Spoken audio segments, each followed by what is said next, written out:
বন্ধুরা, wire joint soldering এবং Yuji কেবল সংক্রান্ত দ্বিতীয় পর্বে আপনাদের স্বাগত জানাই।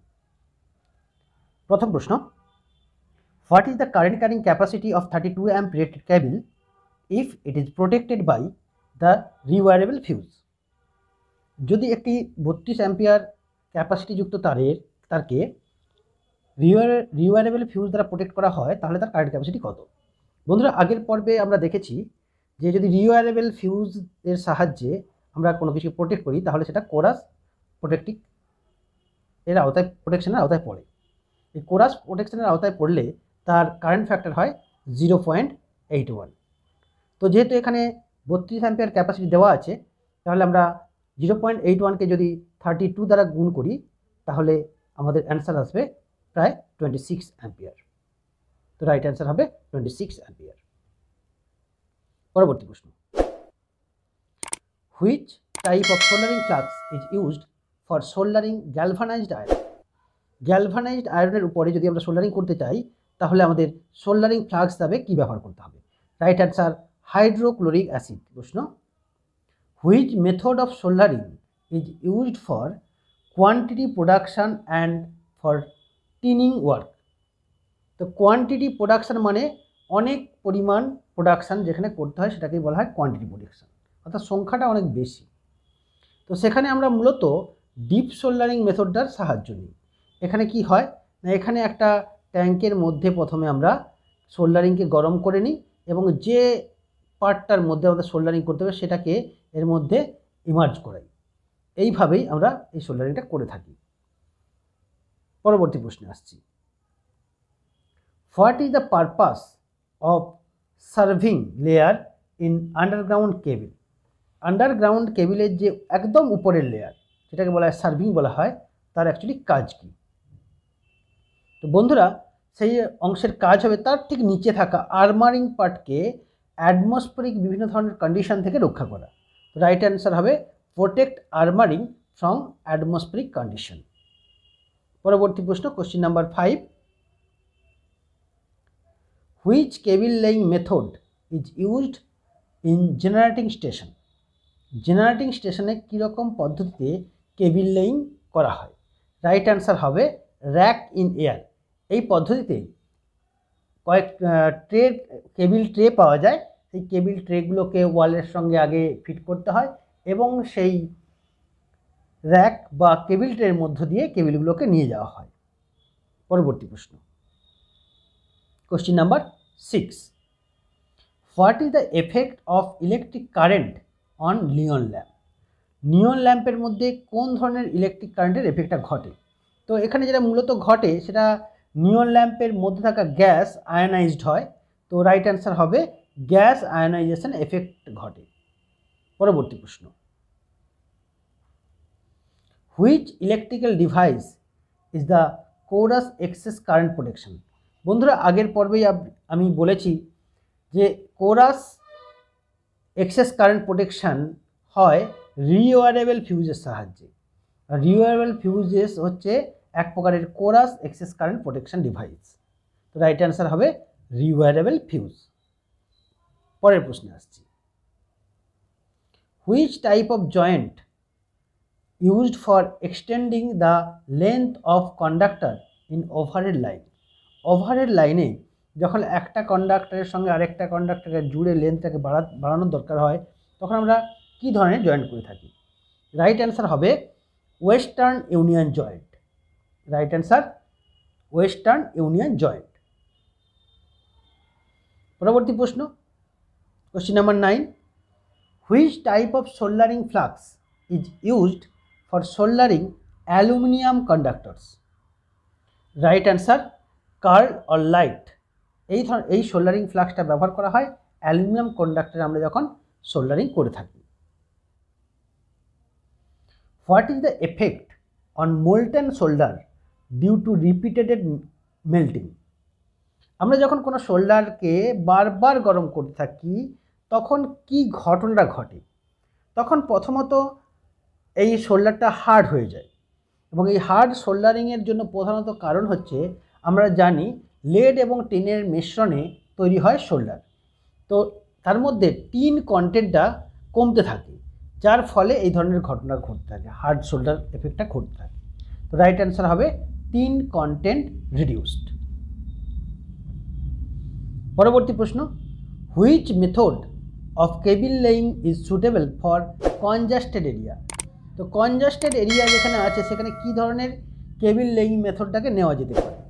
তো যেহেতু কনজাস্টেড এরিয়া, অবশ্যই একটা পাইপের মধ্য দিয়ে এটাকে নিয়ে যাওয়া হয়, তো এটাকেই আমরা বলি ডাক্ট পাইপস মেথড। তো রাইট অ্যান্সার হবে ডাক্ট পাইপস। পরবর্তী প্রশ্ন, question number 12, which part of the underground cable is protecting the metallic sheath against corrosion. অর্থাৎ মেটালিক সিথকে ক্ষয়ের হাত থেকে রক্ষা করে আন্ডারগ্রাউন্ড কেবলের কোন অংশটা। তো আমরা যদি উপর থেকে পরপর লেয়ারগুলোকে বিবেচনা করি তাহলে প্রথমে আসে সার্ভিং, তারপরে আসে আর্মারিং, তারপরে আসে বেডিং, তারপরে আসে লেদ সিট। তাহলে লেদ সিটকে বাইরের আঘাত থেকে বা বাইরের করোশন থেকে রোধ করতে পারে ঠিক তার উপরের লেয়ারটা, তো যেটাকে আমরা বলি বেডিং। রাইট অ্যান্সার হবে বেডিং। পরবর্তী প্রশ্ন, why the soldering iron must be kept into a stand that not in use while soldering। যখন একটা সোল্ডারিং আয়রন আমরা ব্যবহার করছি না, নট ইন ইউজ কন্ডিশনে আছে, তখন সেটাকে একটা স্ট্যান্ডের মধ্যে রাখা হবে। এটা করলে কি সুবিধা হবে? এটা করলে মূলত যে সুবিধা হবে, সোল্ডারিং আয়রন তো একটা হিটিং এলিমেন্ট এবং এটা গরম হয়ে যায়, তো এর থেকে পুড়ে যাওয়া বা আগুন ধরে যাওয়ার ঘটনাগুলো আর ঘটবে না। তো রাইট অ্যান্সার হবে it prevents burns and fires. Right answer হবে it prevents burns and fire. Which type of wire joint is found in the junction box. আমরা জানি যে জাংশন বক্স কোথায় ব্যবহার করা হয় না, জাংশন বক্স ব্যবহার করা হয় একটা ওয়্যারিংয়ের মধ্যে, মূলত সুইচ বোর্ডের ঠিক উপরের দিকে যে বক্সটা থাকে সেটাকেই আমরা জাংশন বক্স বলি। তো এই জাংশন বক্সে আমরা বিভিন্ন নিউট্রাল তারগুলোর মূলত এবং আর্থিং তারগুলোর জয়েন্ট করে থাকি, এবং সেই জয়েন্টগুলো হয় র্যাট টেল জয়েন্ট। জয়েন্টগুলো র্যাট টেল জয়েন্ট হয়, অর্থাৎ দুটো তারকে জাস্ট টুইস্ট করে দেওয়া। পরবর্তী প্রশ্ন, what is the use of Britannia T joint. তো ব্রিটানিয়া টি জয়েন্ট জাস্ট দেখতে টি এর মতোই হয়, তো এটা কোনো না কোনো পারপাসে একটা মেন ওয়্যার থেকে যখন আমরা ব্রাঞ্চ ওয়্যার বের করার কাজে এটাকে আমরা লাগাতে পারি। তো রাইট অ্যান্সার হবে tapping the service connection from overhead line. যখন আমরা ওভারহেডের একটা লাইন থেকে, মেন লাইন থেকে একটা ব্রাঞ্চ কানেকশান বের করতে চাইছি, তখনই আমরা ট্যাপিং করতে চাইছি, তখনই আমরা ব্রিটানিয়া টি জয়েন্টটাকে কাজে লাগাতে পারি। পরবর্তী প্রশ্ন, question number 16, which type of soldering method is used for servicing and repairing work. Servicing এবং রিপেয়ারিং কাজের জন্য আমরা কি ধরনের সোল্ডারিং মেথডটা নেব। তো আমরা এটার জন্য সোল্ডারিং গান ব্যবহার করতে পারি, সোল্ডারিং আয়রন ব্যবহার করতে পারি।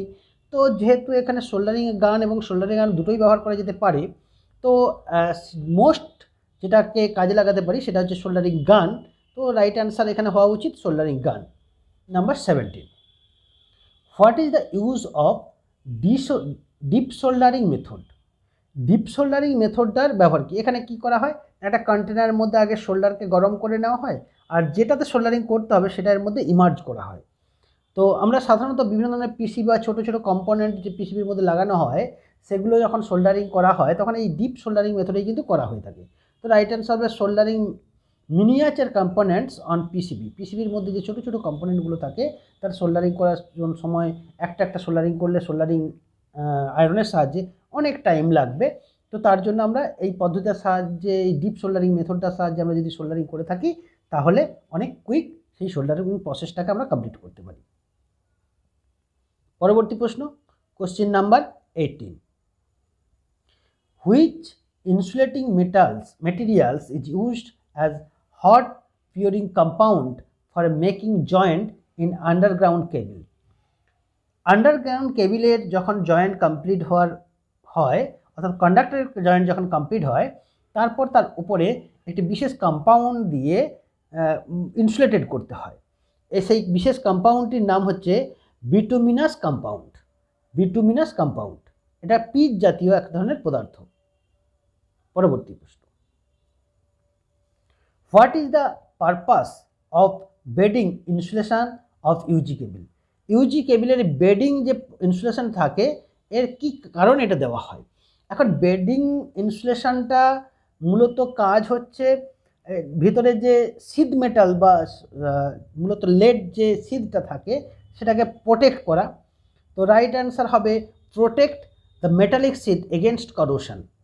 এর আগে এই ধরনের প্রশ্ন কিন্তু আমরা করেছি। পরবর্তী প্রশ্ন,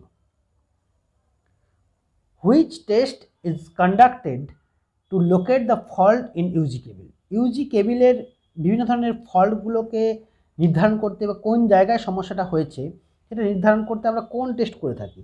রাইট অ্যান্সার হচ্ছে লুপ টেস্ট করে থাকি। পরবর্তী প্রশ্ন, which type of joint is used overhead lines for high tensile strength? যেখানে ওভারহেড লাইনের হাইটে সাইড থেকে টান অনেক বেশি, অর্থাৎ হাই টেনসাইল স্ট্রেংথ মানে ধরো একটা ওয়্যার আছে, তো ওয়্যারের এই বরাবর যে টানটা থাকে সেটাকেই বলা হয় টেনসাইল স্ট্রেংথ। তার অর্থাৎ দৈর্ঘ্য বরাবর যে স্ট্রেংথটা দরকার হয় সেটাই হচ্ছে টেনসাইল স্ট্রেংথ। তো এই টেনসাইল স্ট্রেংথের জন্য বিশেষ এক ধরনের জয়েন্ট করা হয় যেটাকে বলা হয় ওয়েস্টার্ন ইউনিয়ন জয়েন্ট। এই ওয়েস্টার্ন ইউনিয়ন জয়েন্ট আমরা ওভারহেড লাইনে করে থাকি tensile strength high tensile strength থাকার জন্য। তো ইনস্ট্রুমেন্ট থেকে পরবর্তী প্রশ্নটি আছে মাইক্রোমিটারে। তো এখানে মিলিমিটার মাইক্রোমিটারের একটি ছবি দেওয়া আছে যেখানে বলা হয়েছে what is the reading of the micrometer? এই মাইক্রোমিটারের রিডিং কত? আমরা পরিষ্কার দেখতে পাচ্ছি উপরের ঘরে 4 পর্যন্ত গেছে এবং নিচে তারপর এখানে দাগটা একটু দেখা যাচ্ছে এবং 5-এর ঘর পর্যন্ত আমরা দেখতে পাচ্ছি এই সাইডের গেছে। তো 4 পয়েন্ট এখানে যেহেতু 5 পর্যন্ত গেছে, নিচের দাগটা ছোট্ট একটু দেখা যাচ্ছে, তাহলে 4.5।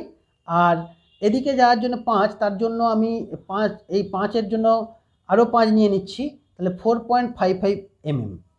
তো এটা অন্যভাবেও করা যেতে পারে, তো মূলত এই 5 ঘর থেকে নেওয়া যেতে পারে। তো আমি আরেকটা অন্য পদ্ধতি দেখাচ্ছি। প্রথমে দেখুন এই যে জিরোর দাগটা ডেড লাইনটা 5-এর সঙ্গে মিলেছে, তাহলে 5 × 0.01, যার অ্যান্সার হয় 0.05 mm। এটা হচ্ছে মাইক্রোমিটারের এই পার্টের রিডিং। তো এবার দেখছি যে এইখানে মেন রিডিং কত হয়েছে না 4, তারপরে আরও 5 হাফ ঘর গেছে 4.5, কারণ নিচের দিকে 5-এর ঘরটা হালকা বোঝা যাচ্ছে, আর আগে ছিল 0.05। এই দুটোকে যদি আমরা যোগ করে দিই তাহলেই পেয়ে যাব 4.55 mm। তাহলে রাইট অ্যান্সার হবে 4.55 mm। তো রাইট অ্যান্সার হবে option C 4.55 mm। Which method of soldering is used for repairing the vehicles body? কোনো ভেহিকেলস বা গাড়ির বডি রিপেয়ারিংয়ের কাজে কোন পদ্ধতিটি নেওয়া হবে? তো সেখানে সাধারণত আগুনের ফ্লেম দিয়ে সোল্ডারিংটা করা হয়, তো তাই এখানে নাম হবে সোল্ডারিং উইথ ফ্লেম। পরবর্তী প্রশ্ন, what is the advantage of standard conductor over solid conductor? Solid কন্ডাক্টরের থেকে স্ট্যান্ডার্ড কন্ডাক্টর কী কারণে সুবিধে আছে কী কী? তো এটার একটা প্রধান সুবিধা হচ্ছে ইট ইজ মোর ফ্লেক্সিবল। পরবর্তী প্রশ্ন, what is the current capacity of 16 amps cable if it is protected by coarse excess current protection? এরকম কোশ্চেন আমরা আগেও পেয়েছি। তো মূলত আমাদের যেটা দেখতে হবে সেটা কী ধরনের প্রোটেকশন ডিভাইস এখানে লাগানো হয়েছে। এটা হচ্ছে কোরাস এক্সেস কারেন্ট প্রোটেকশন। তো কোরাস এক্সেস কারেন্ট প্রোটেকশনের কারেন্ট ফ্যাক্টর হচ্ছে 0.81, তো তার সঙ্গে কারেন্ট রেটিং আছে 16, যেটা করলে গুণ করলে হবে অ্যাপ্রক্সিমেট 12.96 অ্যাম্পিয়ার। তো এখানে তো ফ্র্যাকশন নেই, তো মোটামুটি এটা 13 অ্যাম্পিয়ার অ্যাপ্রক্সিমেটলি। তো রাইট অ্যান্সার হবে 13 অ্যাম্পিয়ার। পরবর্তী প্রশ্ন, question number 26, what is the disadvantage of solid conductor compared two standard conductor?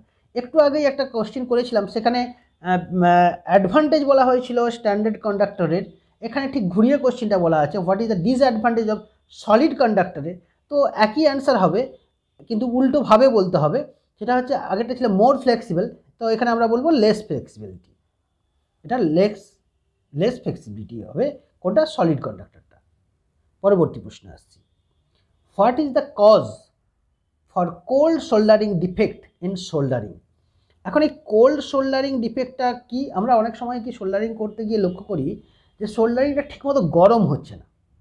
তো এর প্রধান কারণটা হচ্ছে হিট যে কোনো দিকে চলে যাচ্ছে, এবং সেটা হচ্ছে ইনসাফিসিয়েন্ট হিটিংয়ের কারণেই এই কোল্ড সোল্ডার প্রবলেমটা আমরা দেখতে পাই। তো রাইট অ্যান্সার হবে ইনসাফিসিয়েন্ট হিটিং। পরবর্তী প্রশ্ন, which is the example for coarse excess current protection. Already আমরা এরকম ধরনের কোশ্চিন আগে করেছি। তো সেখানে কোরাস এক্সেস কারেন্ট প্রোটেকশনের মধ্যে আমরা জানি এটা পরে রিওয়ারেবল ফিউজ। তো right answer rewirable type fuse unit. পরবর্তী প্রশ্ন, এবং আজকের এপিসোডের একেবারে লাস্ট প্রশ্ন, which conductor are used for distribution lines. Distribution লাইনের জন্য আমরা কোন কন্ডাক্টর ব্যবহার করি? মূলত ডিস্ট্রিবিউশন লাইনের জন্য আমরা ব্যবহার করি বেয়ার কন্ডাক্টর। তো রাইট অ্যান্সার বেয়ার কন্ডাক্টর। বন্ধুরা, এই ছিল আজকের পর্বটি। আশা করি আপনাদের পর্বটি ভালো লাগবে, এবং যদি ভালো লাগে অবশ্যই লাইক দেবেন। বন্ধুরা, আবারও অন্য কোনো বিষয় নিয়ে আবারও কোনো পর্বে আমাদের দেখা হবে এই আশা রাখছি। ততদিন পর্যন্ত সবাই সুস্থ থাকবেন, ভালো থাকবেন।